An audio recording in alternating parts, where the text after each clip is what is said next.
Vous souhaitez un vélo léger qui est plutôt orienté pour la grimpette avec un prix raisonnable et un montage qui est bien pensé? Eh bien, dans ce cas-là, le Beria Bellador est peut-être le vélo qu'il vous faut. Bonjour à tous, c'est Augustin et on se retrouve aujourd'hui avec un vélo de test qui m'a été prêté par Matériel Vélo. Alors, je tiens de suite à préciser, c'est pas une vidéo sponsorisée, c'est pas une pub. Je l'ai emprunté de la même manière que n'importe qui peut aller dans le Matériel Vélo qui est le plus proche de chez lui pour demander à tester ce Bellador. Personnellement, comme je suis à Toulouse, c'est celui de Toulouse, la Roseraie, qui me l'a prêté. Beria, c'est une marque espagnole qui n'est pas la plus connue. Elle se développe beaucoup cependant. Perso, je l'avais dans mon radar parce que je trouve qu'ils font une marque qui est très cohérente. Mais ceci dit, je ne suis pas représentatif parce que je passe beaucoup de temps à lire les tests, à lire les avis et à parler avec les différents professionnels sur les cyclos, les différents stands qui peuvent exister. Et c'est pour ça que je suis super content d'avoir testé ce vélo parce que pour moi, la marque qui est inscrite sur le cadre, c'est pas l'élément le plus important du vélo. Donc clairement, ça va être les équipements, la transmission, les roues et après la qualité du cadre en elle-même. Le nom, je m'en fiche un peu de la marque parce qu'il y a des marques qui peuvent faire un super vélo et on va dire que l'itération suivante, elle va être complètement fail. Donc ce qui est important, c'est la qualité de fabrication et après garantie, le SAV, le contrôle qualité. Là, on est sur une marque espagnole, européenne. On peut avoir un matériel vélo, par exemple, en intermédiaire. Donc là, on sait qu'on aura toujours le vélociste du coin qui peut servir pour la garantie. Là, du coup, c'est du tout bon. Et ce Bellador, c'est la 6e génération qui est sortie. Donc là, on est maintenant sur un produit qui est mature et qui est bien fini. Avant de faire le tour du vélo, puis de parler de son comportement sur route et de sa géométrie, on va parler du prix et du poids. Alors le prix, on est sur un montage, c'est à 4 000 €. On est en SRAM Rival AXS avec capteur de puissance. Et pour le poids, on a 8,8 kg sur ma balance. Alors pour 4 000 €, est-ce qu'on en a pour son argent? Déjà, je trouve que dans un premier temps, c'est hyper sympa, normalement. Là, c'est un vélo de test, donc on a un cintre et potence alu détaché. Mais normalement, on a un cintre intégré, un cockpit intégré en carbone. Donc ça, je trouve que c'est très sympa parce que c'est quand même pas beaucoup de marques qui le proposent pour cette gamme de prix. La guidoline, elle est très bien. Là, le poste, on a les cocottes SRAM qui font très bien le taf. C'est très bien. Ceux qui connaissent, ils adorent. Par contre, le seul petit inconvénient, je trouve, c'est vraiment sur SRAM. Le levier, il est trop loin du cintre. Et du coup, ceux qui ont des plus petites mains, moi, je sais que par exemple, les coureuses du World Tour en SRAM, elles se plaignent de ne pas pouvoir atteindre le levier de vitesse quand elles ont les mains en bas du cintre. Et donc ça, c'est un petit peu dommage. La selle, c'est une physique Argo. Donc c'est un modèle que j'ai beaucoup apprécié. J'aime bien toutes les selles qui sont évidées. On va avoir vraiment un confort au niveau du périnée. Donc ça, c'est très agréable. En plus, vous voyez, on a un drain pour l'eau. Donc le modèle est bien pensé.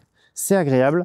La tige de selle, pareil, elle est bien pensée, je trouve. Là, on a du coup une rondeur sur l'arrière de la selle. Comme ça, on peut facilement venir fixer sa lumière, ainsi de suite. C'est très bien. Par contre, le défaut, à mon avis, c'est qu'on a une tige de selle qui est monopivot. Et donc ça, vous voyez, quand on a une seule vis qui tient, c'est qu'il suffit qu'on soit sur le bec de selle, on a un trou dans la route, tac, et on a la selle qui s'abaisse. Donc là, moi, je ne l'ai pas expérimenté, mais je sais que ça arrivera forcément. Par exemple, les Specialized, ils ont tous arrêté d'avoir le style comme ça, monopivot, parce que tôt ou tard, la selle, elle glisse. Et quand je vous disais qu'on est sur une 6e génération de ce cadre, ça se voit bien. Regardez, j'adore la courbure du cadre comme ça qui vient envelopper la roue arrière. Pareil sur les haubans, on a cette courbure ici à 90 degrés qui vient se rejoindre assez bas. Vous voyez, on a la selle qui est quand même très déportée. Et donc là, on a quand même un très joli travail. Pareillement, si on vient regarder au niveau du boîtier de pédalier, là, on a beaucoup de matériaux, on a beaucoup de carbone. Donc là, on va avoir une grosse rigidité. Pour le standard du boîtier de pédalier, on est sur du Dub, donc c'est un T47. C'est vrai qu'il y en a beaucoup qui n'aiment pas les boîtiers press-fit. Donc là, c'est un boîtier fileté, c'est assez sympa parce qu'on se dit qu'on va avoir moins de grincement, moins de bruit de manière générale. Perso, moi, j'ai pas de problème avec les press-fit, mais c'est vrai que quand c'est mal fait, ça va faire du bruit. Donc là, écoute, au moins, on élimine un petit peu cette option. Il y a moins de chances que ça se produise. Comme je vous disais, on a un pédalier avec capteur de puissance intégré. Donc ça, je trouve que pour 4 000 €, c'est vraiment top. La transmission AXS, ça fait le taf, ça marche très très bien. Pour moi, les ratios, en plus, ils sont bien adaptés. On peut passer partout, en plaine, en montagne. C'est top. Donc là, vraiment, sans faute. Vraiment sans faute. Au niveau des roues, on est chez Vision. Donc ce sont les Trimax 35. Ce sont des roues alu qui sont tubeless ready, tout comme les pneus. Donc c'est des Corsa Next de chez Vittoria. Donc là, on a un 28 mm. Le tout est tubeless ready, donc moi vraiment c'est ce que je vous invite à faire parce qu'on gagne énormément en passant en tubeless. Et pour finir, le tour du propriétaire sur ce Bellador, on a une version de carbone qui s'appelle HM2X, donc de haut module. Faut savoir que ça c'est la version entrée de gamme entre guillemets du cadre. Donc là il pèse 970 grammes. On a une version plus haut de gamme où le cadre il est affiché à 720 grammes. Bon, alors c'est bien beau d'avoir parlé des composants de manière individuelle, mais c'est un vélo. Donc la question qu'on se pose tous, c'est qu'est-ce que ça fait quand on est dessus? Comment est-ce qu'il se comporte? Et là, à mon avis, c'est le moment où ils ont trouvé quelque chose de très intéressant sur le cadre, parce qu'on a un angle de tube de selle qui est de 75 degrés, 74,9, vous m'excuserez du détail, et on a un angle de chasse qui est de 74 degrés.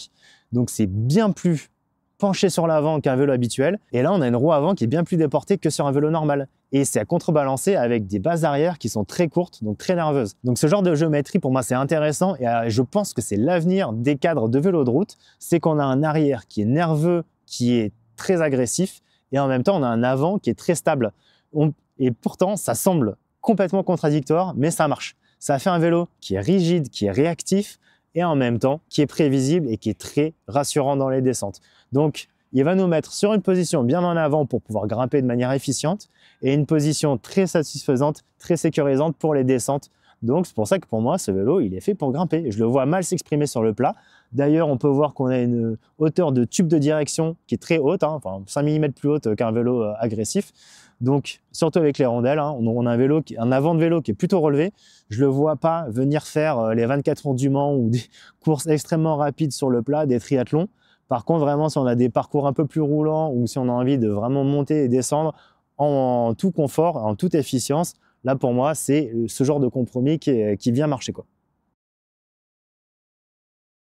Bon, vous allez me dire que je sauce un petit peu trop ce vélo, que je ne suis pas objectif parce qu'il n'a pas de défaut. Si, il en a. À mon avis, il y a 2 grands défauts sur ce vélo. Le premier défaut, à mon avis, c'est les roues. Alors, vous allez me dire, c'est à peu près normal. Ceux qui ont l'habitude, ils vont comprendre. On est sur un vélo à 4 000 €. On a une transmission électronique SRAM AXS. Et en plus de ça, on a un capteur de puissance.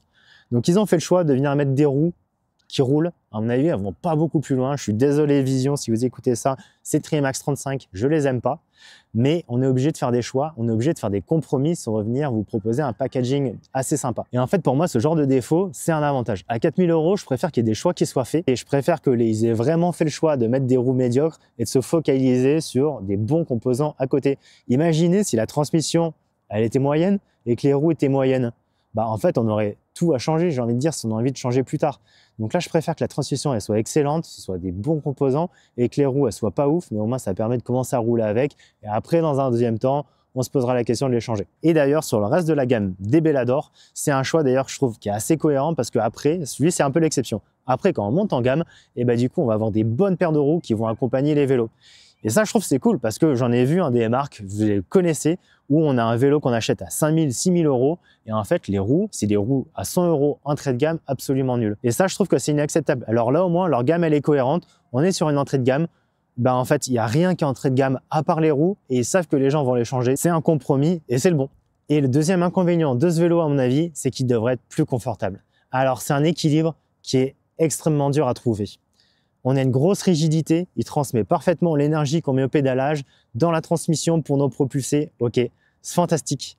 Par contre, le triangle arrière, à mon avis, il est trop rigide. Il devrait avoir un peu plus de déformation pour venir nous apporter du confort. Et je sais que c'est un équilibre qui est très compliqué à trouver parce que par exemple, si on prend le RCR Pro de chez Van Rysel, les gens vont dire ok, il est très confortable. Par contre, on sent cette déformation quand on va vraiment envoyer la puissance si on a un plus gros gabarit.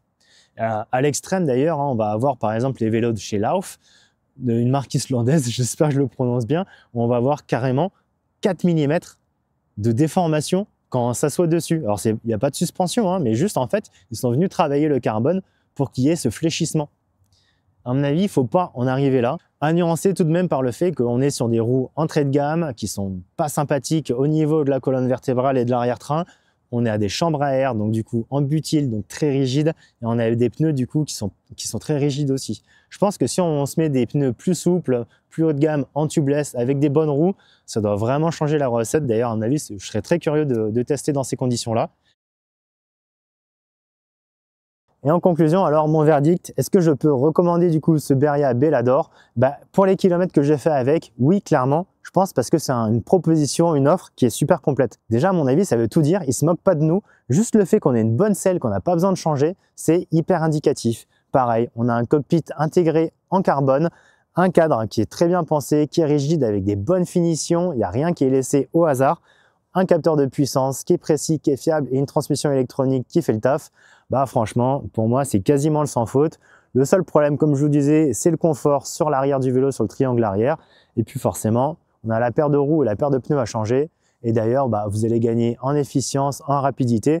mais aussi en confort en changeant les pneus, en les upgradant, parce qu'avec des pneus plus larges, vous allez gagner en confort aussi. C'était Augustin, j'espère que vous avez apprécié cette vidéo. Si vous voulez voir une autre vidéo de test, juste ici, vous avez la vidéo sur mon Giant Propel. En attendant, on se dit à la prochaine. Ciao, ciao.